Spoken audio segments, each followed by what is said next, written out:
नमस्कार, मैं पूनम रतूड़ी। स्वागत है आप सभी का। Day to day news Bharat आपसे वादा करता है कि हम पूरी निष्पक्षता के साथ पत्रकारिता करेंगे और हमारा कोई भी पत्रकार किसी से कोई उपहार या विज्ञापन नहीं लेगा, किसी को ब्लैकमेल नहीं करेगा। हम दबे कुचले लोगों की आवाज बनेंगे। हमारा चैनल ऐसे व्यक्ति की कोई खबर नहीं चलाएगा जो लोकतांत्रिक या ढोंगी बाबा बनकर भोले भाले लोगों को मूर्ख बनाकर धोखा देते हैं। हमारा लक्ष्य है लोगों की नजरों में लोकतंत्र के चौथे स्तंभ को मजबूत करना।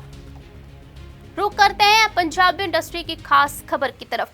विश्व प्रसिद्ध पंजाबी लोक गायक और अभिनेता दलजीत दोसांझ की आगामी पंजाबी फिल्म सरदार जी 3 को लेकर विरोध लगातार बढ़ता जा रहा है। लेकिन इस विवाद के बीच सिख प्रचारक भाई रणजीत सिंह ढंडरियावाला ने दलजीत दोसांझ के पक्ष में मजबूती से अपनी आवाज उठाई है। उनका कहना है, जब कोई पगवाला बहुत अधिक सफलता हासिल करता है तो स्वाभाविक रूप से विरोधी होता है। उन्होंने कहा, भाई रणजीत सिंह ने दलजीत दोसांझ के बारे में यह भी कहा है कि भारत को इस युवा कलाकार पर गर्व होना चाहिए, क्योंकि दलजीत ने न सिर्फ पंजाबी सिनेमा को नई दिशा दी है बल्कि तिरंगे के साथ भारत में कई ऐतिहासिक क्षण भी रचे हैं। उनके अनुसार सिखों को इस गर्व महसूस करना चाहिए, क्योंकि दलजीत ने हमेशा अपने संस्कारों और अपनी कला के जरिए समाज में एक मिसाल पेश की है। इसके साथ ही भाई रणजीत सिंह ढंडरियावाला ने उन पर लगे बलात्कार के आरोपों पर कहा कि वह पूरी तरह से निर्दोष है। उनका कहना था कि हमने हर जांच में पूरा सहयोग दिया है और आगे भी देंगे। हमारी तरफ से कोई गलती नहीं है और यह मामला जल्दी साफ हो जाएगा। हाँ, ਇਹ ਕਿਤੇ ਨਾ ਕਿਤੇ ਇਹ ਗੱਲ ਤਾਂ ਹੈਗੀ ਹੈ ਜੀ ਕਿ ਜਦੋਂ ਕੋਈ ਪੱਗ ਵਾਲਾ ਬਹੁਤ ਜ਼ਿਆਦਾ ਤਰੱਕੀ ਕਰਦਾ ਹੈ ਸੋ ਵਿਰੋਧੀ ਤੇ ਹੈਗੇ ਨੇ, ਕਿਉਂਕਿ ਉਹਨੂੰ ਪਕੈਰੀ ਅੱਖ ਨਾਲ ਵੇਖਿਆ ਤਾਂ ਜਾਂਦਾ ਹੀ ਹੈ। ਪਰ ਨਾਲ ਸਾਡੇ ਵਾਲੇ ਬੰਦੇ ਵੀ, ਜਿਵੇਂ ਆਪਾਂ ਪਹਿਲਾਂ ਗੱਲ ਕਰ ਰਹੇ ਸੀ ਵੀ ਆਪਣੇ ਵਾਲੇ ਵਿੱਚ ਗਦਾਰ ਹੋ ਜਾਂਦੇ ਨੇ, ਸਾਡੇ ਹੀ ਬੰਦੇ ਕਈ ਬਹੁਤ ਸਾਰੇ ਗਾਇਕ ਹਨ, ਕਈ ਬਹੁਤ ਸਾਰੇ ਅਦਾਕਾਰ ਹਨ, ਐਕਟਰ ਹਨ, ਜਿਹੜੇ ਕਿਤੇ ਨਾ ਕਿਤੇ ਜੈਲਸ ਕਰਦੇ ਹੀ ਸੀ ਵੀ ਕੋਈ ਬਹਾਨਾ ਬਣੇ ਤੇ ਅਸੀਂ ਵਿਰੋਧ ਕਰੀਏ।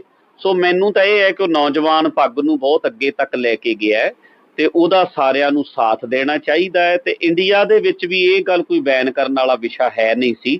ਜੇ ਕਿਸੇ ਐਕਟਰਸ ਨੇ ਉਹਦੇ ਵਿੱਚ ਫਿਲਮ ਵਿੱਚ ਕੰਮ ਕੀਤਾ, ਕੰਮ ਵੀ ਪਹਿਲਾਂ ਦੀ ਉਹ ਰਿਕਾਰਡ ਹੋਈ ਹੈ ਮੂਵੀ, ਤੇ ਉਹ ਹੋਇਆ, ਉਹਦੇ ਵਿੱਚ ਕੋਈ ਏਡਾ ਵੱਡਾ ਇਸ਼ੂ ਹੋਣਾ ਨਹੀਂ ਚਾਹੀਦਾ। ਨਾਲੇ ਕਲਾਕਾਰ ਚਾਹੇ ਪਾਕਿਸਤਾਨ ਦਾ ਹੋਵੇ, ਕਲਾਕਾਰ ਚਾਹੇ ਇੰਡੀਆ ਦਾ ਹੋਵੇ, ਜਿਹੜੇ ਕਲਾਕਾਰ ਹੁੰਦੇ ਨੇ ਉਹ ਸਭ ਦੇ ਸਾਂਝੇ ਹੁੰਦੇ ਨੇ।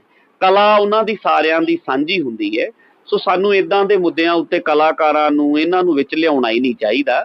ਬਾਕੀ ਜਿਹੜੇ ਝਗੜੇ ਨੇ ਦੇਸ਼ਾਂ ਦੇ ਚੱਲਦੇ ਰਹਿੰਦੇ ਨੇ, ਪਰ ਕਲਾਕਾਰ ਤਾਂ ਸਭ ਦੇ ਸਾਂਝੇ ਨੇ। ਹਿੰਦੂ ਸਿੱਖ ਇਹਦੇ ਵਿੱਚ ਤਾਂ ਕੋਈ, ਜਿਹਨੇ ਕੋਈ ਸੁਣਨਾ ਹੈ, ਕੋਈ ਰਾਗ ਸੁਣਨਾ ਹੈ, ਉਹ ਹਿੰਦੂ ਨੇ ਵੀ ਸੁਣਨਾ, ਸਿੱਖ ਨੇ ਵੀ ਸੁਣਨਾ, ਕੋਈ ਚੰਗੀ ਗੱਲ ਕੋਈ ਵੀ ਕਰੇ। ਸੋ ਸਾਨੂੰ ਕਲਾਕਾਰਾਂ ਲੋਕਾਂ ਨੂੰ ਇਹਨਾਂ ਨੂੰ ਸਾਈਡ ਤੇ ਰੱਖਣਾ ਚਾਹੀਦਾ ਹੈ। ਇਹਨਾਂ ਨੂੰ ਆਪਣੀਆਂ ਨਿੱਜੀ ਲੜਾਈਆਂ ਵਿੱਚ ਸਾਨੂੰ ਲਿਆਉਣਾ ਨਹੀਂ ਚਾਹੀਦਾ। ਦਲਜੀਤ ਵਰਗਿਆਂ ਦਾ ਇੰਡੀਆ ਨੂੰ ਵੀ ਦਲਜੀਤ ਦੇ ਉੱਤੇ ਮਾਣ ਹੋਣਾ ਚਾਹੀਦਾ। ਜਿਹੜਾ ਤਿਰੰਗਾ ਲੈ ਕੇ, ਉਹ ਤਾਂ ਦਿੱਲੀ ਦੇ ਵਿੱਚ ਕਿੱਦਾਂ ਉਹਨੇ ਤਿਰੰਗਾ ਉੱਤੇ ਪਾ ਕੇ ਮੋਢਿਆਂ ਤੇ ਗਾਉਂਦਾ ਸੀ, ਤੇ ਭਾਰਤ ਨੂੰ ਵੀ ਉਹਦੇ ਤੇ ਮਾਣ ਹੋਣਾ ਚਾਹੀਦਾ ਕਿ ਉੱਥੇ ਤੱਕ ਉਹ ਗਿਆ ਜਿੱਥੇ ਤੱਕ ਕੋਈ ਨਹੀਂ ਐਲਏ ਦੇ ਵਿੱਚ ਪਹੁੰਚ ਸਕਿਆ। ਮੈਂ ਵੇਖ ਕੇ ਆਇਆ ਉਹ ਜਗ੍ਹਾ। ਸੋ ਭਾਰਤ ਨੂੰ ਵੀ ਉਹਦੇ ਤੇ ਮਾਣ ਹੋਣਾ ਚਾਹੀਦਾ ਤੇ ਸਿੱਖਾਂ ਨੂੰ ਤਾਂ ਮਾਣ ਹੋਣਾ ਹੀ ਚਾਹੀਦਾ। ਜਿਹੜਾ ਮਾਮਲਾ ਦੁਬਾਰਾ ਫਿਰ ਹਾਈ ਕੋਰਟ ਪਹੁੰਚਿਆ, ਮਾਰਾ ਜੋ ਕੁਝ ਕਹਿਣਾ ਚਾਹੁੰਦੇ?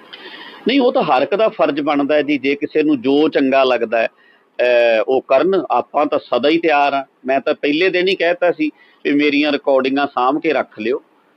ਅੱਜ ਨਹੀਂ ਤਾਂ 10 ਦਿਨ ਨੂੰ, 10 ਦਿਨ ਨੂੰ, 10 ਮਹੀਨਿਆਂ ਨੂੰ ਆਪੇ ਕਲੀਅਰ ਹੋ ਜਾਊਗਾ। ਸਾਨੂੰ ਪਤਾ ਵੀ 1% ਵੀ ਸਾਡੀ ਕਿਤੇ ਉਹਦੇ ਵਿੱਚ ਗਲਤੀ ਨਾ ਆਈ ਹੈ, ਨਾ ਆਊਗੀ। ਦੁਨੀਆ 'ਚ ਜਿੱਥੇ ਮਰਜ਼ੀ, ਜਿਹੜੀ ਮਰਜ਼ੀ ਏਜੰਸੀ ਜਾਂਚ ਕਰ ਲਵੇ। ਅਸੀਂ ਸਹਿਯੋਗ ਦਿੱਤਾ ਹੈ।